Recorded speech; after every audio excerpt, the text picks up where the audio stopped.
రోజు రోజుకు ప్రింటింగ్ వ్యయం పెరుగుతోంది. అదే స్థాయిలో ఉద్యోగుల జీతభత్యాలు కూడా పెరుగుతున్నాయి. మిగతా పత్రికలంటే ఏమో కానీ ఈనాడు విషయంలో వేజ్ బోర్డు ఖచ్చితంగా అమలు చేయాల్సిందే. అంటే అందులో ఉన్న ఉద్యోగులందరికీ అలా అమలు చేస్తారని కాదు, ఇందులోనూ శ్రమ దోపిడీ ఉంటుంది. కేవలం ఉషోదయ పబ్లికేషన్ పరిధిలో ఉన్న ఉద్యోగులకు మాత్రమే ఈ వేజ్ బోర్డు వర్తిస్తుంది.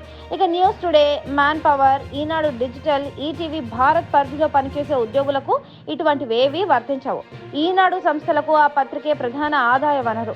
అయితే గత కొంతకాలంగా ప్రింట్ మీడియా అనేక ఒడిదుడుకులు ఎదుర్కొంటున్న నేపథ్యంలో ఈనాడు యాజమాన్యం అన్నదాత, సితారా, విపుల సంచికలను ఇప్పటికే మూసివేసింది. అయితే త్వరలో ఈనాడు యాజమాన్యం అత్యంత కఠినమైన నిర్ణయం తీసుకునే అవకాశాలు కనిపిస్తున్నాయి. ఈనాడు నెట్లో ఆన్లైన్ వార్తలకు సంబంధించి ఆ పత్రిక యాజమాన్యం ఒక ఒపీనియన్ సర్వే నిర్వహించింది. మీరు ఎలాంటి వార్తలు ఇష్టపడతారు?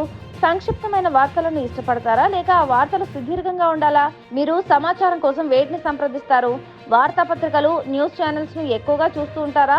తప్పుడు వార్తలను మీరు ఏ విధంగా గుర్తుపడతారు అనే ప్రశ్నలను సంధిస్తూ ఒపీనియన్ సర్వేను ఈనాడు.net లో అందుబాటులో ఉంచింది. అంటే దీని ప్రకారం ఈనాడు త్వరలో ప్రింటింగ్ మీడియాకు స్వస్తి పలికి పూర్తి డిజిటల్ మీడియాలోకి రావాలని చూస్తోందని తెలుస్తోంది.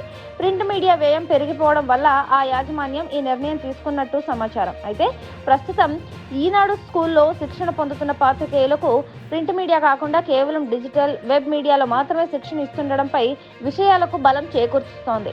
ఇక ఈనాడు తన వ్యయాన్ని తగ్గించుకోవడం కోసం కొంతకాలంగా భారీగా జీతాలు ఉన్న ఉద్యోగులను గోల్డెన్ హ్యాండ్ షేక్ పేరుతో బయటికి పంపిస్తోంది. అంతేకాదు, బయటికి వెళ్ళాలి అనుకుంటున్న ఉద్యోగులను కూడా త్వరితగతిన పంపిస్తోంది. గతంలో ఈనాడులో ఇటువంటి సంప్రదాయం ఉండేది కాదు. కానీ యాజమాన్యం గతానికంటే భిన్నంగా వ్యవహరిస్తున్న నేపథ్యంలో ప్రింట్ మీడియాలో పనిచేసే వారంతా బయటకు వెళ్తున్నారు. ఇక ఈటీవీ భారత్, ఈనాడు.net ను బలోపేతం చేసిన ఈనాడు యాజమాన్యం త్వరలో దాన్ని మరింత పరిపుష్టం చేయాలని భావిస్తోంది. అందులో భాగంగానే ప్రింట్ మీడియాకు పూర్తిగా స్వస్తి పలికి పూర్తిగా డిజిటల్ మీడియాలోకి రావాలని భావిస్తోంది. ఈ క్రమంలోనే ఒపీనియన్ సర్వేను నిర్వహిస్తోందని మాజీ జర్నలిస్టులు అంటున్నారు. కోవిడ్ తర్వాత ఈనాడు ప్రింటింగ్ బాధ్యతను మొత్తం కళాజ్యోతి సంస్థకు అప్పగించాలని అప్పట్లో అనుకున్నారు. కానీ చివర్లో ఆలోచనను ఈనాడు యాజమాన్యం విరమించుకుంది.